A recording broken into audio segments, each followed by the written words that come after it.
Gusto ko lang i-reveal sa inyo guys, ang puzzle guys ng engineer ko dati way back 2013. Ang puzzle niya sa akin dati sa electrical, merong dalawang ilaw, tapos dalawang switch din. Bali, bawat isang ilaw, isang switch. Bawat isang ilaw, isang switch. Bali, dalawang switch at saka dalawang ilaw. Ngayon, ang puzzle na bigay niya sa akin, paano ko daw malalaman na itong switch na ito ay yun talaga ang ilaw na yun? Na hindi mo makikita, kasi mayroong pader.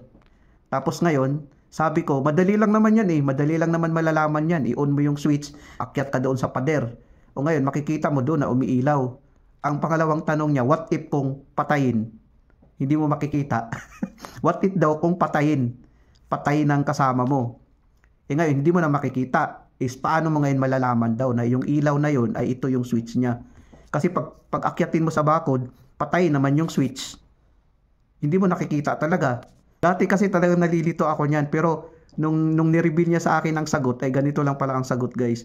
Pag i-on mo yung switch, mga 30 seconds, tapos pag i-off mo yung switch, ngayon pupunta ka doon sa bakod, sa kabilang bakod, hipuin mo yung yung bulb, kasi bulb lang yung ilaw eh. Pag hipuin mo mainit, ibig sabihin yun na yung switch na yun. Yung isa naman malamig, ibig sabihin hindi naka-on yung isang switch na yun. Yun ang puzzle na binigay sa akin dati ng engineer ko noong 2013. Hanggang ngayon, hindi ko talaga makalimutan yan.